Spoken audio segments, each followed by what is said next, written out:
And I think we've become so divided. You know, I'll tell you, you know, one of the things on the show that I'm most excited about is in a few cases, and folks in Shreveport, folks in South Central Los Angeles, in DC, and Baltimore, I've had guys come on who are either active or ex-gang members who have done, you know, decades in prison. Some of them did life sentence. One guy that I had got out of Supermax in Florence, Colorado, was locked up with Larry Hoover. And I had them on literally sometimes with the cop that put him away. And what I found is, like, here are two people on opposing sides, quote unquote, of this sort of argument about race and policing in this country, but yet they're finishing each other's sentences. They're more alike than they are different. They both lost time. They both lost friends. They both lost loved ones to this, you know, war on drugs or whatever this is. Yet they find fault with their own groups. They find they can reach across the quote unquote fucking aisle and say, hey, here's a cop that I really fucking respected. Or, you know what? Here's a gang member I really respected. I really respected the way he was there, his loyalty that he showed, how he protected people in his community. And to me, it's like, if these folks can do that, we all should be able to do that. And so, again, without wanting... The hardest thing for me about doing the show is that it's I'm asking a lot of people that aren't used to coming on camera, aren't used to coming on the mic, people that I really fucking love and respect and who have opened up their lives to me, which I think is sacred, and I'm asking them to open up their lives to, you know, whatever platform I have. But I genuinely fucking believe that those are the people that we should be listening to. I love the people we have on. I don't know what the fuck I'm doing. I'm not an interviewer. I'm not like good at this. But it is not about celebrities. It's not about fucking acting. It's literally about discourse and spending some time with people who walk the walk. They don't just talk about it. It's crazy how one of the biggest problems I have taking pictures with people is, do you know who you're taking a picture with? I stole a can of change that belonged to handicapped kids one time. I took it. Wait, you stole? I went to get ice cream. Yeah. But if I went to like get ice cream, to a milkshake, and I had like $18, I needed 20 to go into the city to get a bag of reefer. Yeah. And that's not even taking the bus. I'm walking over the George Washington Bridge. Right. What I'm trying to say is a real point there, that in life, one time I went to get something, and there was a mug, a can, where you put your change, and there was a couple dollars. I took the can. Just took the can in 1993. Why? Because I'm a fucking thief. Yeah. You know, I went to prison. I did all these mistakes. I always want to celebrate.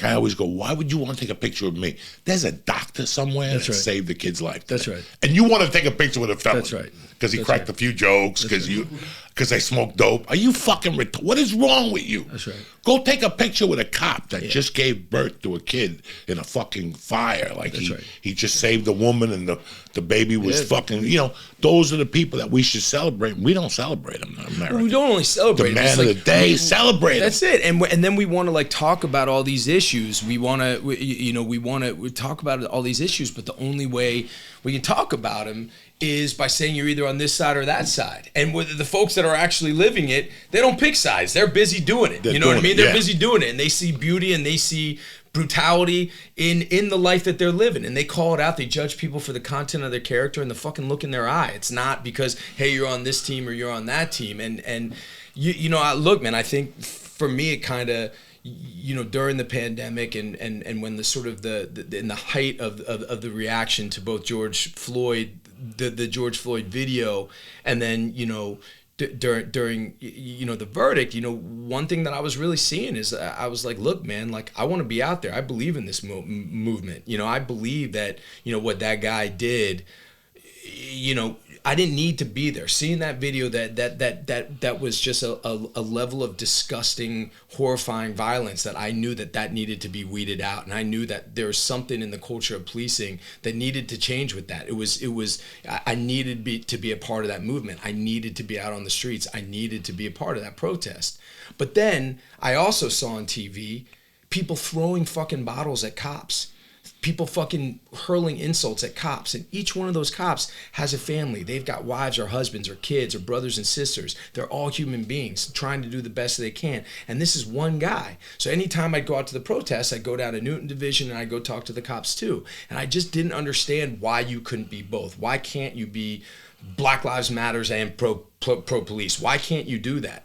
And what was crazy is the folks who are actually from these communities, you know, everyone's saying defund the police. The people who are from these communities, you go talk to the folks in Shreveport, Louisiana, where the murder rate is just fucking skyrocketing. I'm talking to people in some of the, you know, most ignored communities in that fucking city. They say we need more policing. You go to Baltimore, we need more fucking policing. In Baltimore, there's been so much police corruption. But I talked to my buddy Tony Maggio or Keith Galliano, guys who grew up in fucking East Baltimore, who are policing for the right reasons and are community minded. They got the respect of their community. They're fucking aggressive ass serious cops, and the community fucking loves them, and they love the community. They're doing it for the right reasons. It's so much more complicated than anyone wants to make this shit. All these issues, you know, it's like when I, you know, talking to my friend, you know, in Moscow, we had on the podcast the other day to talk about what information is really like over there and what people are really hearing on the ground in Moscow.